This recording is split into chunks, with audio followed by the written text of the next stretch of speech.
Call unto me, and I will answer thee, and show thee great and mighty things which thou knowest not. No, sa Tagalog po, tumawag kayo sa akin at ako'y sasagot. Amen. And show thee great and mighty things which thou knowest not. The title of our the message tonight is, pinamagatan po nating Answered Prayer Ka Na Ba? Yan. Answered Prayer Ka Na Ba? Medyo kakaiba po yung ating title. Amen. Tayo po yung mag-pray. Lord, salamat po sa gabing ito. Binigyan niyo po kami muli na pagkakataon upang makapakinig po na inyong salita. Salamat po. Simula kayo ng umaga sa aming Sunday School, sa worship service, ganun din po sa Masayang Fellowship, Panginoon. Salamat po, Panginoon, sa mga kapatiran na nag-involve, Panginoon, sa gawain po ngayon, bagamat maulan. Pero salamat po, hindi po ito hadlang upang hindi po kami maka-involve sa gawain po ninyo sa programa po, Panginoon. And pagpalain niyo po ang aming mensahe na aming pag-uusapan sa gabing ito. Salamat po na kayo patuloy nagbibigay sa amin ng kalakasan ng aming pangangatawan, Panginoon. At huwag niyo pong hayaan na kami uuwi na wala po kaming daladala na inyong mga salita. Ito po aming dalangin sa matamis sa pangalan ni Jesus. Amen. Makaupo na po tayo. So what is prayer? Wala na po tayong ibang pag-uusapan ngayong gabing ito is about prayer. Amen. What is prayer? Prayer is simply talking to God from your heart. Amen. Talking to God from your heart. Kaya nga pag tayo po nananalangin, hindi po kinakabisado. Amen. Hindi po vain repetition, nakagaya po na sinabi ng ating Panginoon Kristo in Matthew chapter number 7. Amen. Prayer is talking to God from your heart. Amen. Na kagaya ng isang pakikipag-usap sa ating kaibigan. Amen. As a friend. Kagaya ng pakikipag-usap natin sa ating Ama. Amen. That is prayer. Prayer is simply talking to God from your heart. Kaya nga pa nagpipray po tayo, hindi lang parang nagre-recite lang tayo. Dapat pag tayo nananalangin sa ating mga prayers, sa ating prayer list, sinasama po natin yung ating puso. Hindi lang yung matapos mo, itong ay number 1 ako. Kailangan mabanggit ko itong mga prayer list sa number 1. Kailangan habang pinagpipray po natin, yung mga prayers po natin, kasama po yung ating puso. Amen? It's not by lips, but by our heart. Pangalawa po, bakit kailangan po natin ng panalangin? Amen? Bakit pa natin kailangan manalangin? Because every believer had many needs in his life. Marami tayong pangangailangan. Kaya nga, tinuruan tayo ng Panginoon humingi. Amen? Prayer means asking. Amen? Kung wala na tayong pangangailangan, na hindi na po natin kailangan manalangin. Amen? Pero dahil araw-araw meron po tayong pangangailangan, kaya kailangan po nating manalangin. Tingnan po natin in Psalms chapter 86, paano manalangin si David. Psalms 86 verse number 1. Sabi po dito, Psalms 86 verse 1, Bow down thine ear, O Lord, hear me, for I am poor and needy. Psalms 86 verse 1. Bakit po kinakailangan na tayo manalangin? Because sabi ni David, I am poor and needy. Amen? Ibig sabihin po ng poor dyan ay hindi lamang po wala kang pera. Hindi po ibig sabihin ng poor dyan ay kulang tayo sa material na mga bagay. Ang ibig po sabihin ng another term for poor po dyan, yung tayo po'y walang kakayahan. Wala tayong kakayahan. Na tayo po ay weak. Amen? Bow thine ear, O Lord, hear me, for I am poor and, ano po yung next word? Needy. Sa panahon na tayo ay nangihina, sa panahon na tayo ay walang lakas, sa panahon na tayo may pangangailangan, sa panahon na tayo ay mayroong dinadaing, ang sabi ni David, bow thine ear, O Lord. Manalangin po tayo sa Panginoon. Amen? Minsan kapag tayo may problema, minsan kapag tayo may pangangailangan, may ibang tao agad tayong iniisip. Amen? May ibang tao agad tayong uutangan. Iisipin agad natin si Bombay. Amen? Sabi ni Pastor, doon sa langit, wala nang utang. Wala nang babayarang utang. Yung inutangan mo, ligtas. Amen? Sineran mo yung Bombay. Sabi ng Bombay, hoy, utang mo sa lupa, di pa bayad. Utang mo sa lupa, di pa bayad. Amen? Hanggang sa langit, naniningil pa rin. Amen? Baka sabihin nyo, ay, wag natin siran yung mga inutangan. Bow thine ear, O Lord, hear me, for I am poor and needy. Amen? How David prays for his need. Paano nanalangin si David sa kanyang mga pangangailangan? Sabi sa verse 3, ano sabi niyo po? Verse 3, be merciful unto me, O Lord. Amen? Kailangan po natin ng mercy ng Diyos. Amen? Ano po sa Tagalog ng mercy? Awa. Habag.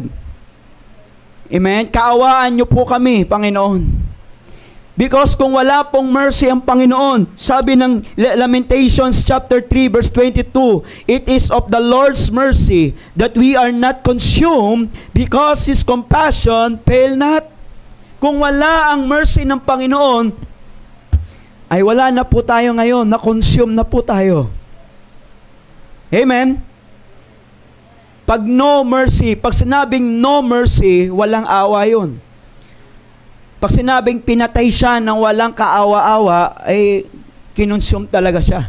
Ibig sabihin po, araw-araw kailangan po natin ng mercy ng Panginoon. Amen? David pray for God's mercy. Kaya't po tayo buhay ngayon. Bakit tayo malakas ngayon? Because of the Lord's mercy.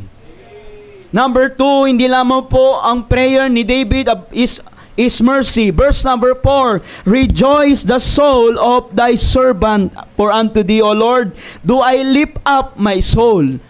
Pangalawa pong prayer niya, Lord, give me joy. Amen? Rejoice the soul of thy servant. Amen? Ang inihingi niya sa Panginoon, Lord, bigyan niyo po ako ng joy. Na kahit wala kang pera, kahit wala kang magandang bahay, kahit wala kang material na mga bagay, pero kapag ang Diyos nagbigay ng joy, kay masaya pa rin. Hindi yung mga napapanood mo sa TV, yung nagbibigay sa iyo ng joy. Ay, tanghali na. Ito na, magbibigay sa akin ng joy. Patatawanin ako nito. Amen? Amen. Yung ibang tao naman, para sumaya, ay kailangan pa nilang gumastos. Amen? Pupunta sa ibang lugar para maging masaya. Gagastos sa malaking pera para sumaya. Amen? Pero tayo mga mananampalataya, meron lang tayong Sunmig coffee. Amen? Tayo'y masaya na. Amen? Ba, iba nyo po, Sunmig coffee po yan. Yan po yung paborito ng mga adult men kapag fellowship. Masaya na. Amen?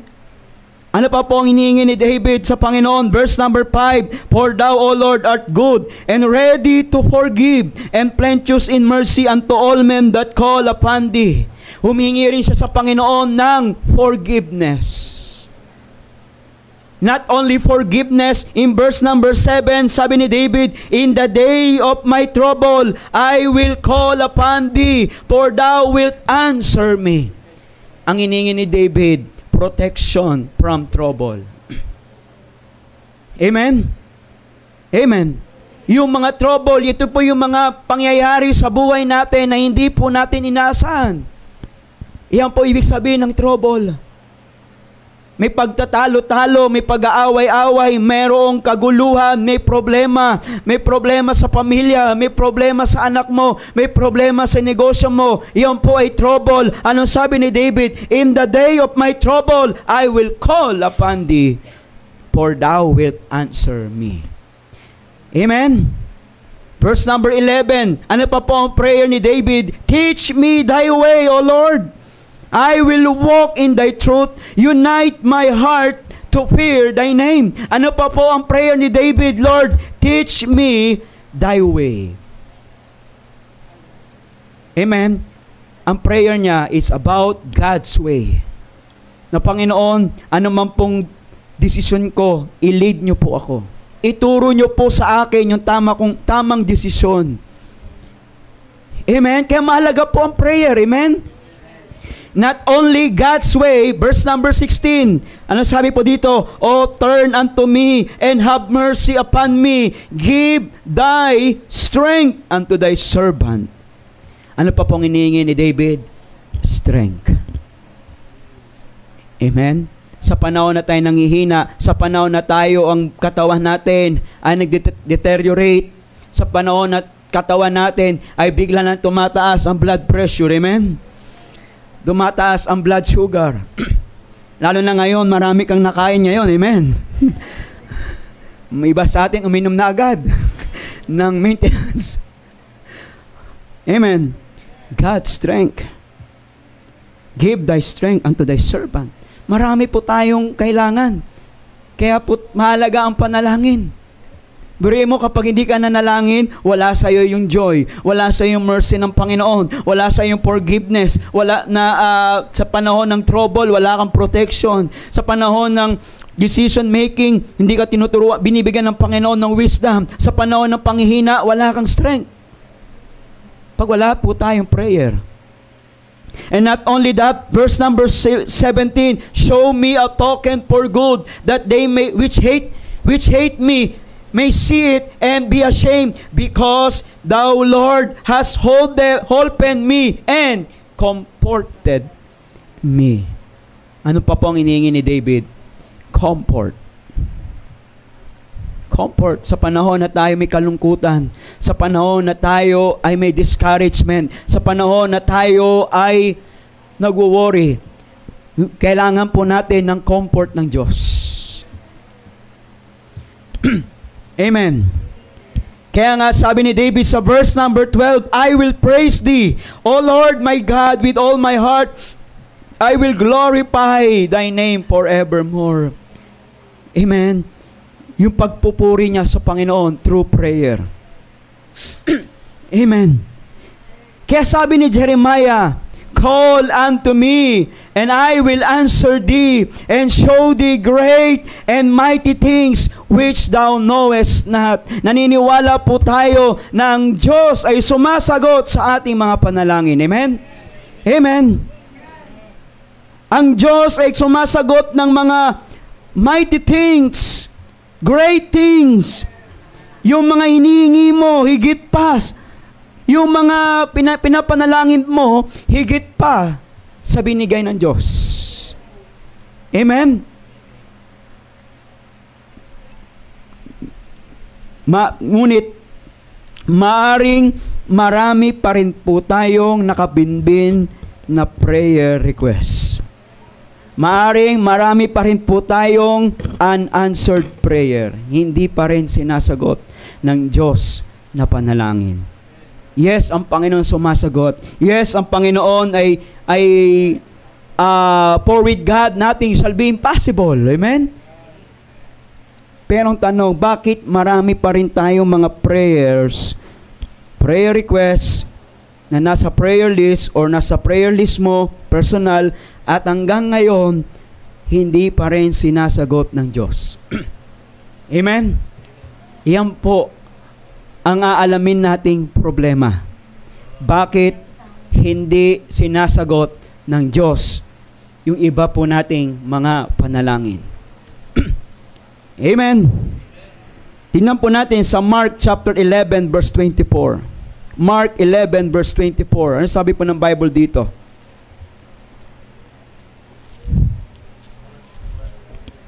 Ano sabi ng Bible?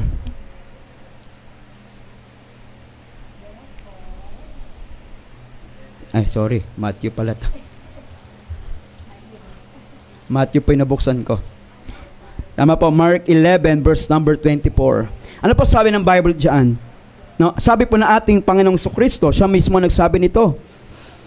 Therefore, I say unto you, what things soever ye desire, when ye pray, believe that ye receive them, and ye shall have them. Amen? Napakagandang verse. Amen? Anong sabi diyan? Whatsoever ye desire. Ano po ibig sabihin ng whatsoever ye desire? Ano mang bagay ang hilingin mo. Amen? Amen. No? Whatsoever ye desire, maaaring ang panalangin mo, God's provision. Maaaring ang panalangin mo, financial need. Maaaring ang panalangin mo, new work. Maaaring panalangin mo ay business transaction. Maaaring panalangin mo ay new project. Sabi ng Panginoon, whatsoever ye desire. When ye pray, believe that ye receive, and ye shall have them. It means no limit, no boundary kapag ikaw ay humingi. Believe. It takes faith to receive what you need.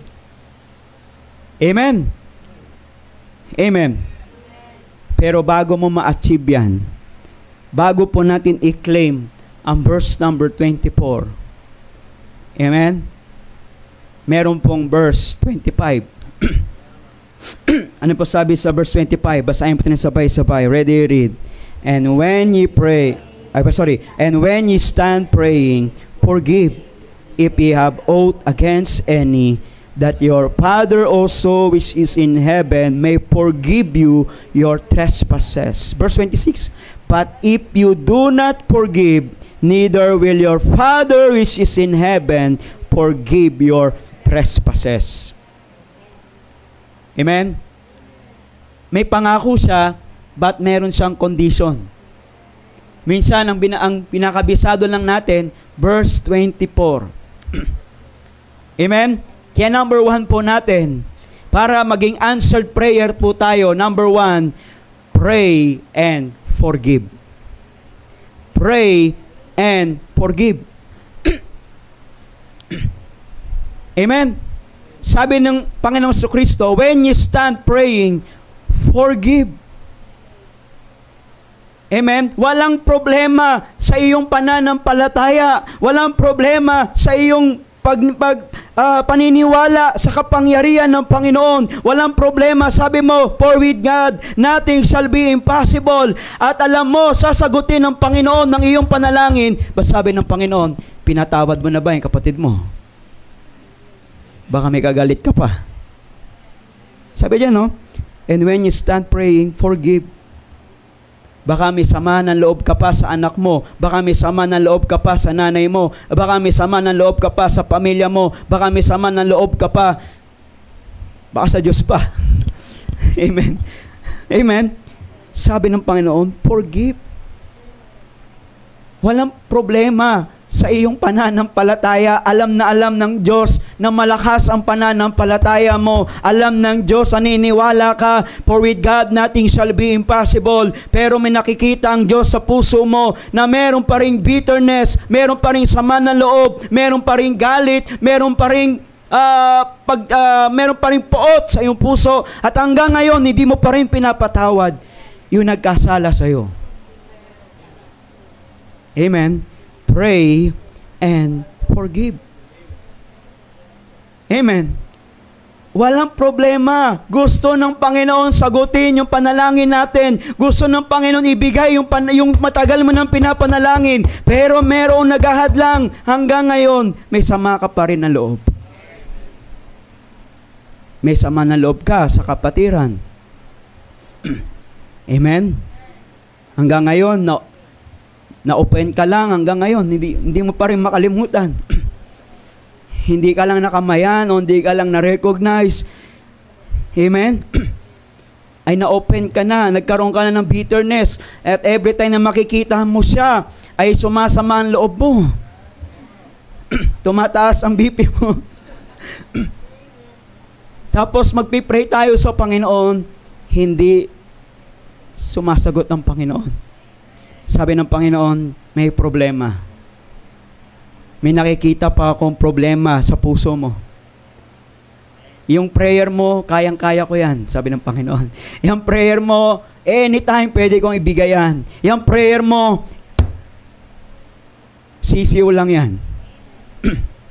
Pero sabi ng Panginoon, hanggang ngayon, may bitterness ka pa rin. Hindi mo pa rin napapatawad yung taong kagalit mo. Nakaaway mo. Hindi mo pa rin siya pinapatawad. Tandaan po natin, hadlang po yan sa ating mga prayers. James chapter 5, verse number 16. James chapter 5, verse number 16. What the Bible says, confess your faults one to another, and pray one for another, that ye may be healed. Amen? So, ibig sabihin, mayroong answered prayer kapag ikaw ay marunong magpatawad. Ano po ang answered prayer? Healing. Amen? Magkakaroon ng healing yung ating puso. Mawawala yung bara dyan eh. Amen? Gaganda ang tibok ng puso mo. Pag wala ng bitterness. Pero kapag may bitterness pa rin yan, pag nakita mo yung tao,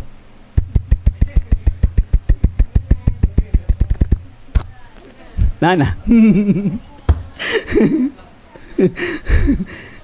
nahirapan mag-pump ang heart papunta sa brain ng dugo. Pero kapag wala ka ng bitterness, nakita mo yung kagalit mo, sabihin mo, kumain ka na ba? Nilitsyon dito, hadis. Taba-taba. Ano sabi ng Bible po, Luke 6:27? Pag may kagalit ka, ano po ang gamot sa taong may kagalit ka? Hindi sagot diyan, hindi sagot po ay awayin mo siya. Hindi sagot po ay i-post mo siya sa Facebook. Hindi sagot ay i-marites mo siya. Ang sagot po dito sa Luke 6:27, but I say unto you, which hear, love your enemies. Anong dapat mo nang gawin? Love. At paano mo mamahalin ang kaaway mo? Do good to them which hate you. Kasi yung ginagawa natin, gumaganti tayo, amen? Ang ganti natin masama. Pero ang utos ng Panginoon, ang ganti mo mabuti. Bless them that curse you, and pray them which despitefully use you. Amen? And unto him that smiteth thee on the one cheek, offer also the other. Bira, sinampal ka sa kanan, ibigay mo pa yung kaliwa para pantay. Ayun, pantayin mo naman. Amen. Proverbs 25 verse 21. Proverbs 25 verse 21. Ano po sabi ni Solomon? Proverbs 21 verse 25 verse 21. Sabi niya po dito, if thine enemy, ano sabi po? Be hungry. Proverbs 25 verse 21. If thine enemy be hungry, ang dapat pong gawin? Give him bread to eat.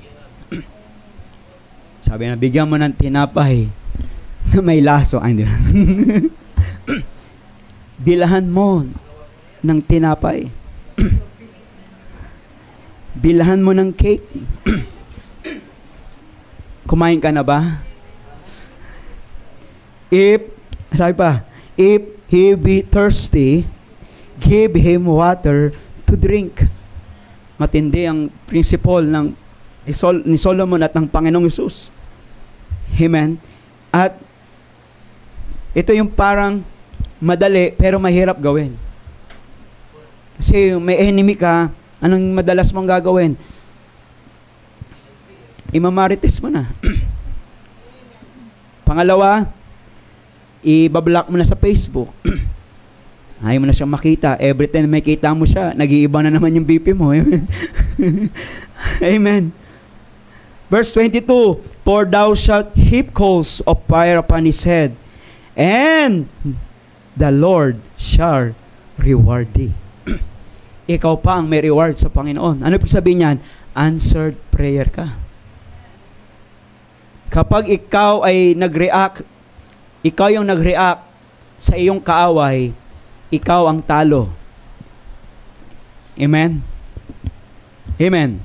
Pero kapag ikaw, sabi dito, maganda ang response mo, maganda ang balik mo, the Lord shall reward thee. So number 1, pray and forgive.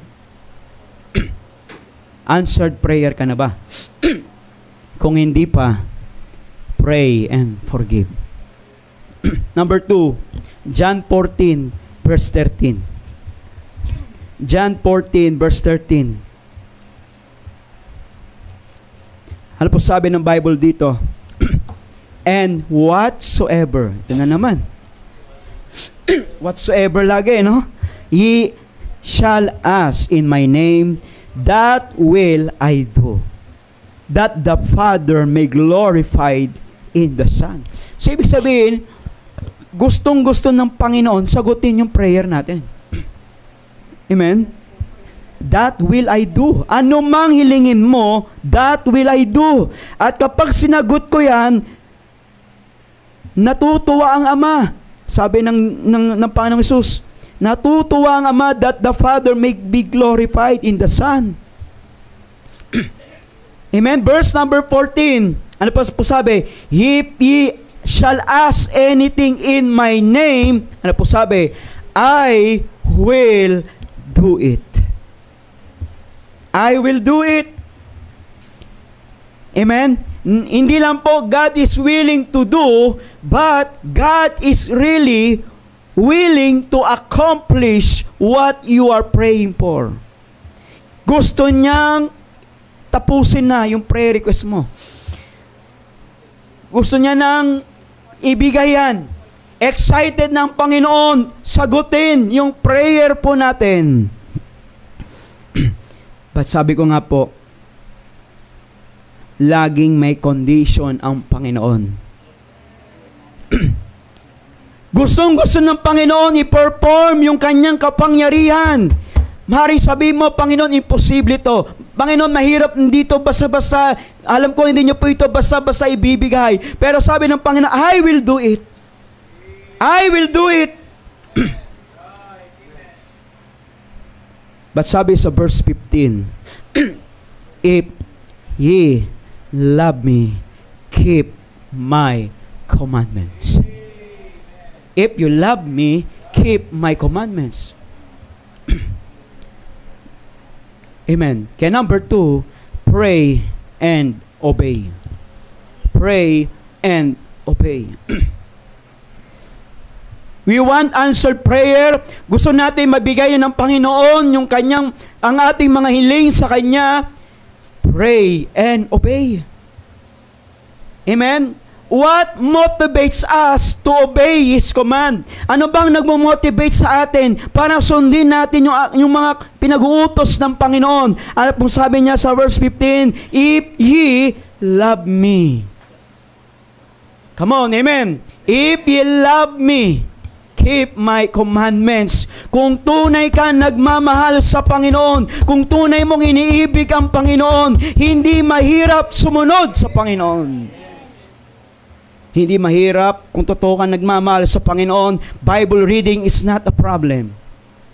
Kung nagmamahal ka sa Panginoon, sharing the simple plan of salvation sa mga kaluluwa is not a problem. Amen? Attending to church on time is not a problem. Giving our tithes and offering is not a problem. Involving in the fellowship is not a problem. Kung tunay tayo nagmamahal sa Panginoon. Come on, amen? Ngunit, pag may problema po tayo sa pag-ibig natin sa Panginoon, amen, Bible reading is a burden. Going to church is a burden. Amen? Sharing the gospel, sharing the simple plan of salvation is a burden. Amen? Giving our tithes and offerings is a burden. Involving in the fellowship is a burden. Kung may problema tayo sa pag-ibig natin sa Panginoon. Pero kapag totoo mong mahal ang Diyos,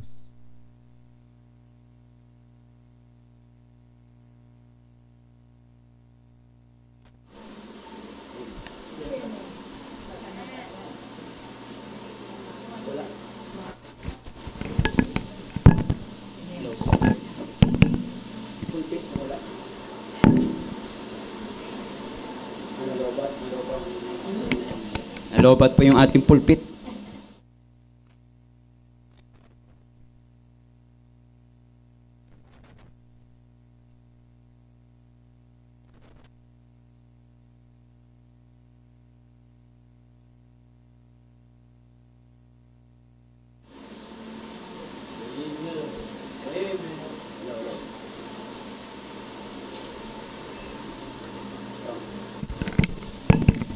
Palitan natin ang battery. Amen?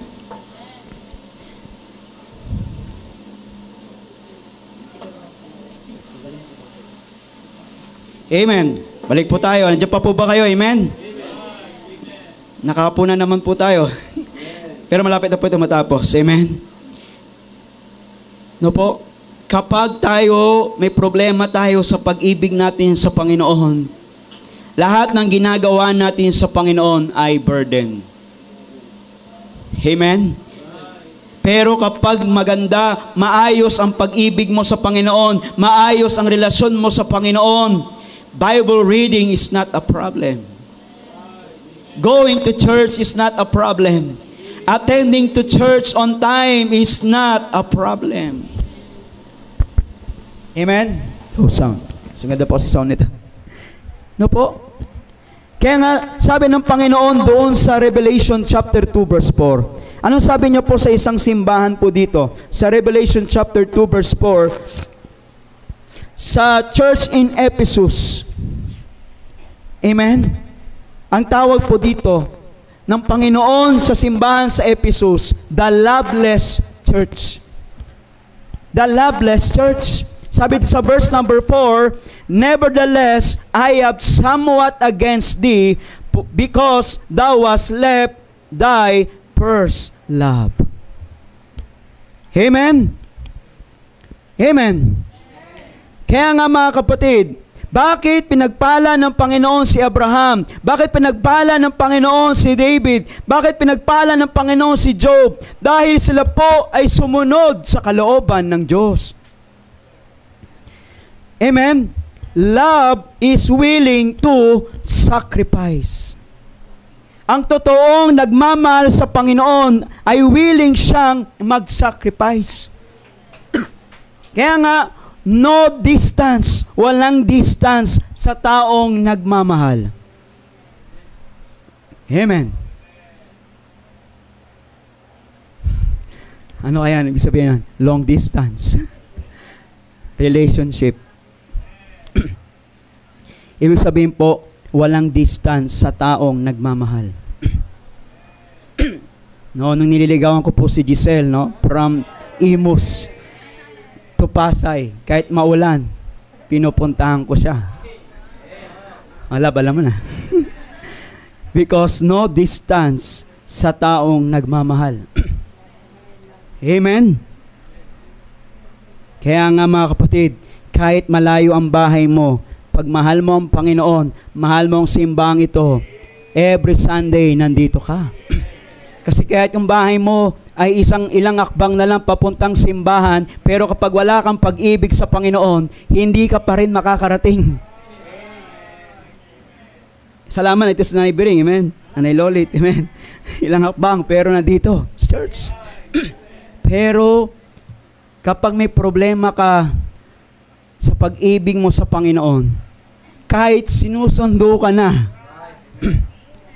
kahit gusto nang nagsusundo sa'yo, paliguan ka, pakainin ka pa, subuan ka, hindi ka pa rin sisimba. Bakit? May problema yung relasyon mo sa Panginoon. Amen. Nung ako po ay nasa Bicol, no po, may doon sa, nakalimutan yung lugar.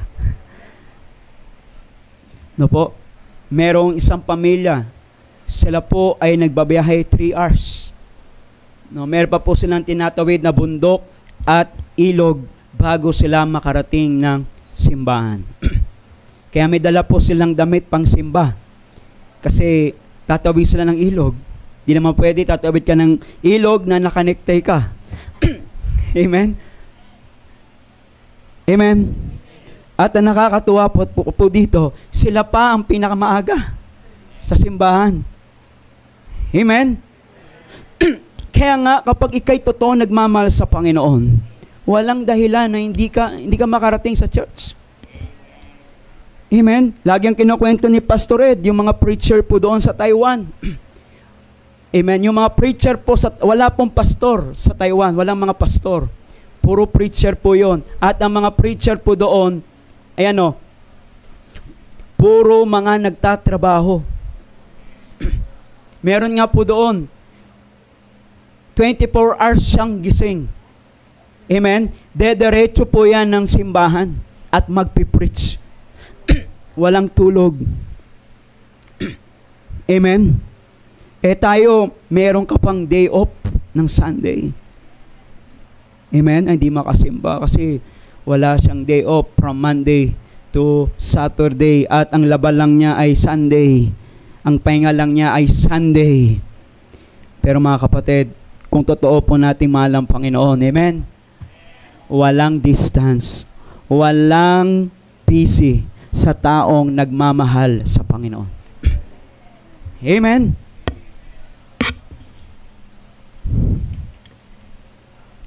Hanggang dyan lang. Ang number 2. Pray and obey. If ye love me, keep my commandments. Walang problema sa answer prayer. Walang problema sa hinihingi mo. Whatsoever, I will do it. Simple lang yan, sabi ng Panginoon. Walang problema. Ang problema, hindi po tayo marunong sumunod sa Panginoon. Number 3, John 15 verse 7. Sa kabila lang po, John 15 verse 7. Ano po sabi ng Bible dito? If ye abide in me, and my words abide in you, ye shall ask, ito na naman, what you will. Parang gusto talaga lahat ibigay ng Panginoon eh. Ye shall ask what you will. Ano pa po sabi niya? And it shall be done unto you. Gusto niyang ibigay yan. Gusto niyang sagutin yan. Sabi nga ng Genesis chapter 18 verse 14. No po? Sabi ng Panginoon kay Abraham, no? 18 verse 14. Genesis 18 verse 14. Is anything too hard for the Lord? At the time appointed, I will return unto thee according to time of life, and Sarah shall have a son. Ito, imposible po ito. Amen? Na si Sarah ay magkaroon ng anak. Una, si Sarah po ay senior citizen na. 99 years old. Pangalawa, siya po ay barren pa. Amen. Kung titinan po natin, imposible. Pero sabi dito sa verse number 14, is anything too hard for the Lord? Kasi si Sarah natawa dito eh. Anong sabi ng Diyos? Manganganak pa ako? Sabi ni Abraham, is anything too hard for the Lord? Amen? For with God, nothing shall be impossible. Amen. Sinabi rin po yan ni Jeremiah 32, verse 17. Jeremiah 32, verse 17. Ano sabi ni Jeremiah? Lord God, behold, Thou hast made the heavens and the earth by Thy great power and stretched out the arm. Sabi niya, and there is nothing too hard for Thee. Anong prayer request mo ngayon? Pag tinignan mo ba yan, mahirap ba yan sa Panginoon? Sabi ni Abraham, no anything too hard for the Lord. Is anything too hard for the Lord? Yung prayer request mo na matagal na nandyan sa papel, parang sabi mo, imposibleng mangyari to. Yung dati, yung bago po na bigay ng Panginoon sa sasakyan natin, nasa picture lang po yan, amen? Pero salamat na meron tayong pastor, na merong pananampalataya sa Panginoon, na itong picture na ito, isang araw, magiging isang reality. Is anything too hard for the Lord na yung ating pinapatayong auditorium ay hindi po yan matapos? Amen? Pag tinignan mo yung ating doon sa lote, amen, pinakita na ng Diyos yung kanyang kapangyarihan. At sinasabi ng Panginoon, hindi lang yan ang gagawin ko sa inyo. Si BBC Amos. Amen. Amen. Ibibigay ng Panginoon yan kung, number 1, pray and forgive. Parang sinasabi ng Panginoon, marami pa dyan sa inyo ang meron pa rin bitterness sa puso. And we believe na ibibigay ng Diyos yung building project na yan. Fully finished. Amen. Kung bawat isa sa atin ay marunong ng magpatawad. Pangalawa, pray and obey. Sabi ng Panginoon, ibibigay ko yan. Yung pinapanalangin yung Nehemiah project. Pero meron pa sa inyo ang hindi pa rin sumusunod. Amen. Number 3, pray and abide. Pray and abide. It becomes too hard for Him if we are not abiding in Christ. Mahirap sagutin talaga yung prayer request po natin kung hindi tayo naka-abide sa Panginoon. Amen. Nandiyan pa po ba kayo? Amen? Kasi sabi niya sa verse 7, if ye abide in me, and my words abide in you, ye shall ask what you will, and it shall be done unto you. Magiging ano lang po yan, magiging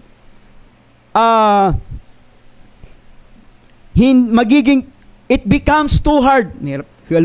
It becomes too hard for God kung tayo ay hindi mag-a-abide sa Panginoon. Yung panalangin natin magiging imposible. Yung panalangin natin hindi magkakaroon ng kasagutan kung hindi tayo mag-a-abide sa Panginoon. Amen? Paano tayo malalaman na hindi na tayo naka-abide sa Panginoon? Ibig sabihin ng abide, nakakonect sa Panginoon. Paano malalaman na hindi ka na nakakonect sa Panginoon? Verse number 4. Ano po sabi ng Bible dito? Verse number 4. Abide in me, and I in you, as the branch cannot bear fruit of itself, except it abide in the vine, no more can ye except ye abide in me. Paano malalaman na ikaw isang Kristiyano, na ikaw ay hindi na naka-abide sa Panginoon? Hindi ka na nagbubunga. Amen? Hindi ka na nagbubunga sa Christian life mo. Stagnant Christian ka na. Hindi na po tayo nag-grow as a Christian. Satisfied na tayo. Ganito na lang ako sa church. Attend, uwi. Amen? Hindi tayo nag-grow. Yeah, amen? Paano tayo malalaman na tayo hindi na tayo naka-abide sa Panginoon? Hindi na tayo not bearing fruits. No bearing fruits. Walang makita ang Panginoon na fruits sa atin. Pinilit po ni Pastor kanina umaga yan. Amen? Amen? And sabi po dito, as the branch cannot bear fruit of itself. Hindi tayo magbubunga sa sarili lang natin. Lalo na kung ikaw ay nasa ministry and you do it by your own, it will not be fruitful. Nasa ministry tayo at hindi tayo naka-abide sa Panginoon, kahit anong pagod natin dyan, kapatid, pag hindi tayo naka-abide sa Panginoon, may kitin, wala pa ring bunga. Pero kapag naka-abide ka sa Panginoon, amen? Unti-unti pinapakita ng Diyos yung mga bunga.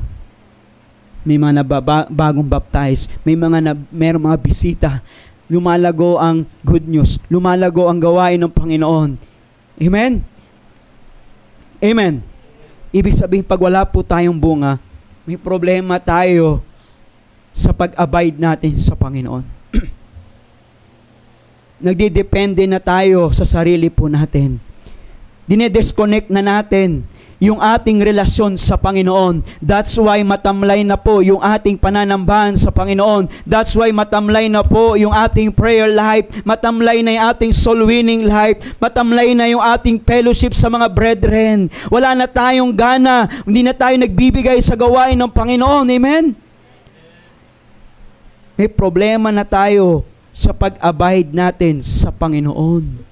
Kaya nga, if you are not abiding in Christ, expect no fruits. Expect no answered prayer. Amen? At ang Diyos po ay nais ng Panginoon na tayo magbunga. Ayaw ng Panginoon na hindi tayo nagbubunga.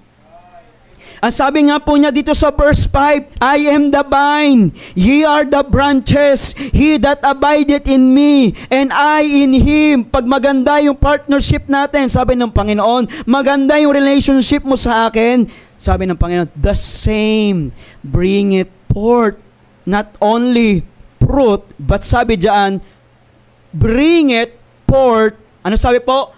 Much fruit. For without me, ye can do nothing. Verse number 8, sabi po ng Panginoon dyan, herein is my Father glorified, that ye bear much fruit, so shall be my disciple. So, anong dapat po natin gawin para tayo magbunga? Una, dapat naka-abide tayo sa Panginoon. At habang ikaw ay naka-abide sa Panginoon, may gagawin ang Diyos sa iyo. Hindi po pwede, Panginoon, partner tayo ha.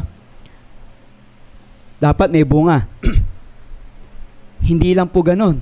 May gagawin ng Panginoon sa atin. Amen?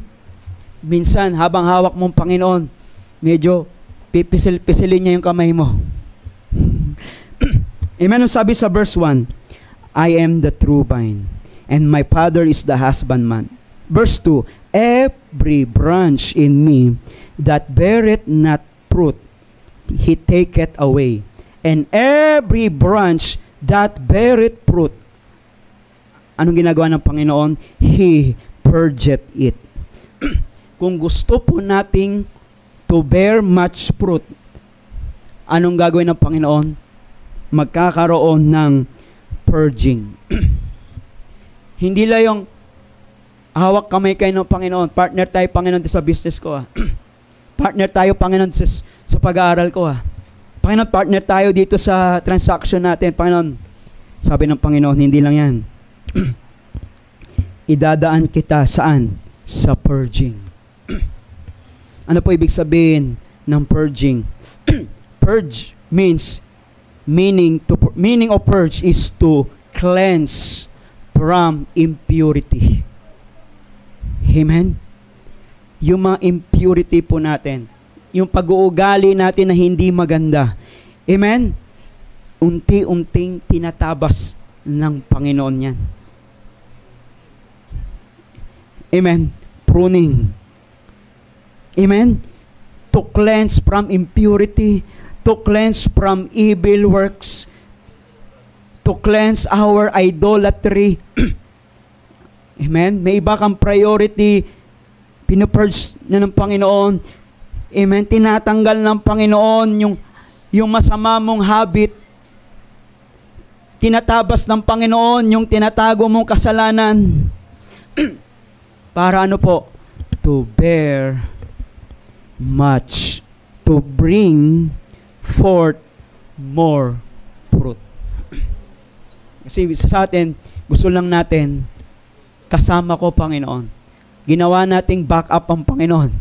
Ginawa lang nating gwardiya ang Panginoon. Amen? Sabi dito, He purged every branch that it may bring forth more fruit. Amen?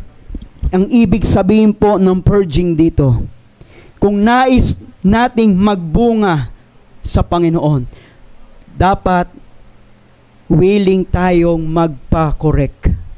Willing tayong magpaturo. Willing tayong pagalitan. Na hindi tayo nagtatampo. Hindi tayo sumasama ng loob. Hindi tayo sumasama ng loob kapag sinabi yung ating kasalanan. Hindi sumasama ang loob natin kapag nakarinig tayo ng mensahe sa pulpitong ito at tayo tinamaan sa ating puso. Amen? Tanggapin natin. Part yan ng purging ng Panginoon sa akin para ako'y magbunga. Minsan, ayaw natin magpa-purge. Ay, pastor, ayaw ko niyan. Ito lang gusto ko. Ito lang gusto kong verse. About blessing lang po, Panginoon. Pastor, yung gusto kong i-preach mo.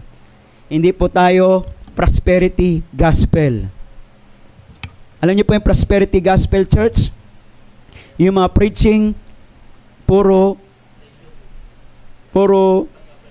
pagpapayaman. Puro pera. Walang purging na nangyayari habang ikay nakikinig. Walang tama. Amen? Walang hiwa ng salita ng Diyos ka nararamdaman. Hindi ka nasasaktan. Kaya walang bunga. Amen? Amen? No, yan po part ng purging. Kaya wag tayong magtatampo kung tayo po ay kinokorek. Huwag sasama ang loob natin sa pastor. Huwag sasama yung loob natin sa pamilya na pastor. Amen? Amen? Pinupruning ka ng Panginoon. Amen? May mga tinatabas ang Panginoon. May mga ginugupit ang Panginoon na mga pangit na pag-uugali natin para lalo pa tayong lumago. Pray and abide. Sabi po dito sa John chapter 15, minasi kanina, if ye abide in me, verse 7, and my words abide in you, not only abide, may kasamang purging yan, amen? Ye shall ask what you will, and it shall be done unto you. Bago mo makuha, sabi ng Panginoon, yung prayer request mo, magpa-purge ka muna. Magpagulpi. Ano po? O patabas ka muna sa Panginoon. Amen? Alisin mo na yung mga impurity. And the last. Amen? Kala nyo, last na, amen? 1 John chapter 3. Napagandang mensahe nito, amen?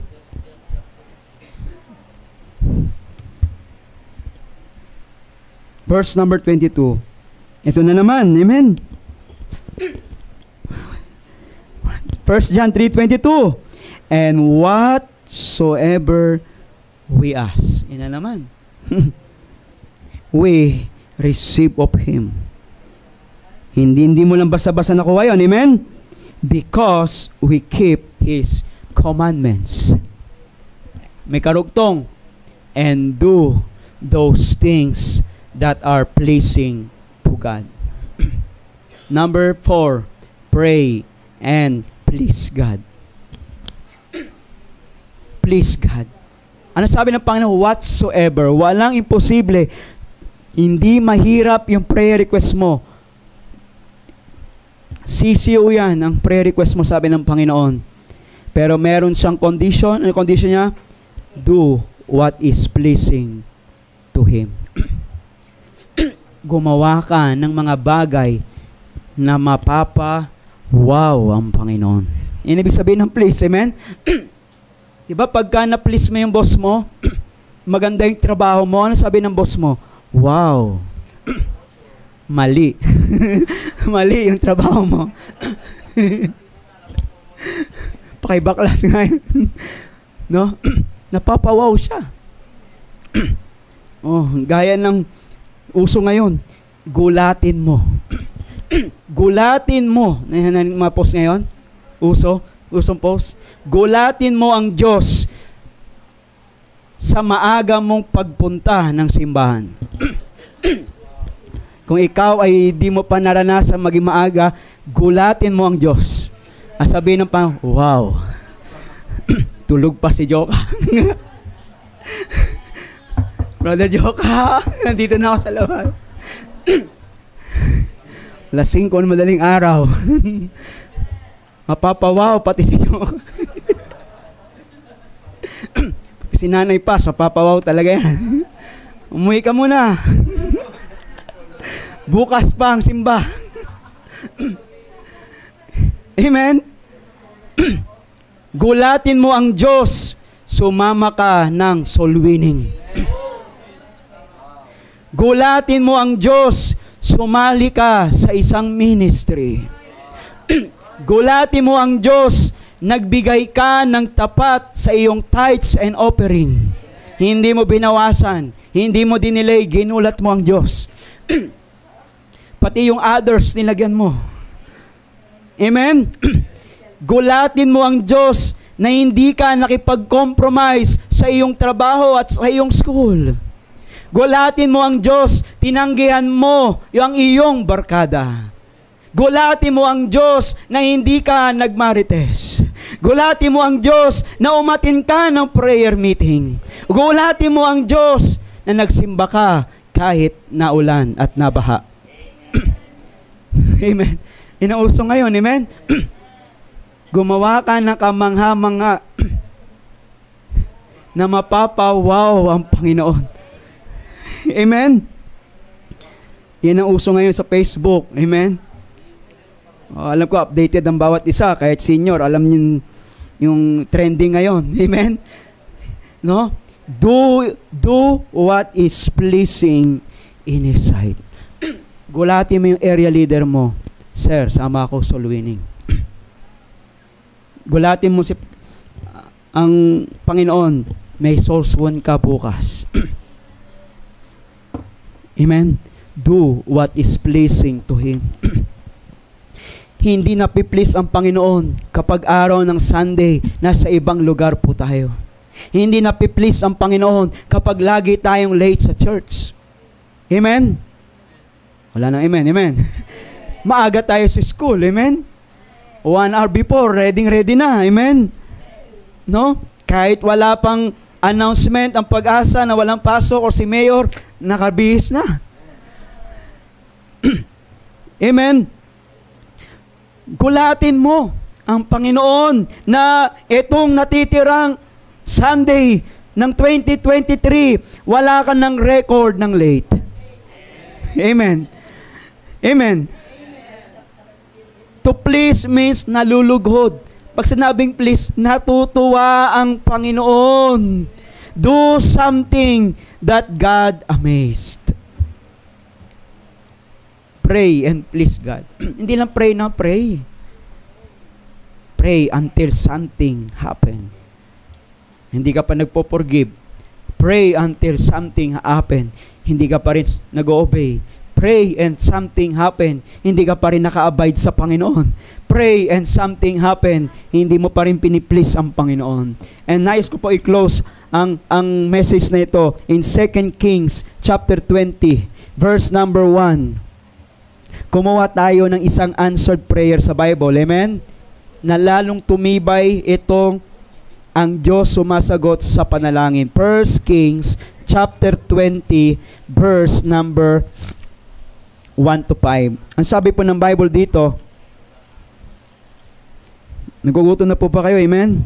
May natitira pa po doon. Amen? Pansit.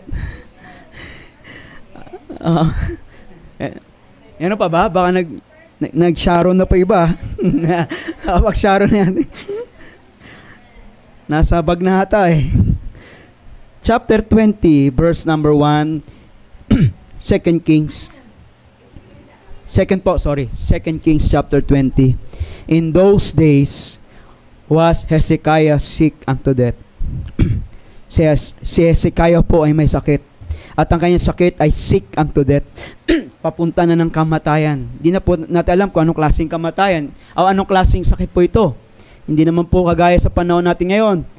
Pa nagpa-laboratory ka, madaling tatago mong kayamanan, huling habilin. Sabi ng Panginoon, sabihin mo na, kasi ikaw ay mamamatay na at hindi ka na mabubuhay.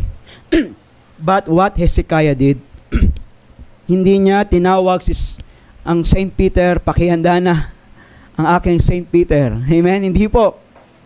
Hindi niya hinanap yung kanyang insurance po dito. Anong ginawa ni Hezekiah? Verse 2, basahin po natin. Then he turned unto his face to the wall and prayed unto the Lord, saying. Ito yung magandang ginawa ni Hezekiah. Siya'y nanalangin.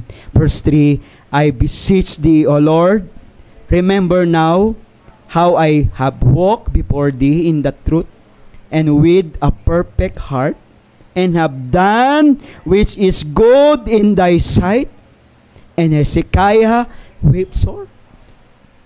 Panginoon, naalala mo ba yung mga magandang ginawa ko para sa'yo? Marami akong mga bagay na ginawa na napawaw ka. Yan ang ibig sabihin niyan. Kung gagamitin natin ang Pinoy version. Amen? Pinoy version. Panginoon, hindi ba naalala yung mga bagay na ginawa ko na napawaw ka? Pinoy version. Amen? At si Hezekiah ay umiyak. Amen? And it came to pass, afore Isaiah was gone out in the middle court, that the word of the Lord came to him, saying, tinausap ulit ng Panginoon si Isaiah, Isaiah, halika. Balik ka dito. Yung sinabi ko kanina na si Hezekiah, mamamatay na, sabihin mo ito. Balik ka ulit. Verse 5, turn again and tell Hezekiah, the captain of my people, thus saith the Lord, the God of David, thy father, ano pong sabi dito? Ito maganda. I have heard thy prayer. I have seen thy tears. Behold, I will heal thee. Wow, amen? On the third day, thou shalt go up unto the house of the Lord. Sabi mo sa kanya, narinig ko yung kanyang panalangin, nakita ko yung kanyang pag-iyak, I will heal thee. On the third day, pumunta ka, sabi mo sa kanya, pumunta siya sa simbahan ha. Hindi doon kung saan-saan. Kagaya ng 10 leper, bumalik sa Panginoong Kristo. Kaya pag answer prayer tayo, dapat alam natin saan tayo babalik. Kasi maraming mga Kristiyano, kung kailan pinagpala, kung kailan answered prayer, tsaka nawala sa Panginoon. Ito ang maganda, verse 6. Ready, read. I will add unto thee 1 year. 1 year po ba? 2 years? 3 years? 4 years? 5 years? 6 years? 7 years? 8 years? 10 years? 11 years? 12 years? 13 years? 14 years? Pakisabi sa kanya, I will add 15 years. 15 years. And I will deliver thee and the city out of the hand. Answered prayer ka na ba? Let's pray. Dakilang Diyos, salamat po sa inyong mga salita na aming napakinggan ngayong gabi. Marami po kaming prayer requests, Panginoon. Marami po kaming mga nakaabang na mga prayers. Nag-aabang po kami sa kasagutan. Pero, tinakita niyo po sa amin ngayong gabi walang problema po sa kapangyarihan nyo. Is anything too hard for the Lord? Walang mahirap, walang mabigat na gawain. Wala pong imposible. Sabi nyo po yan.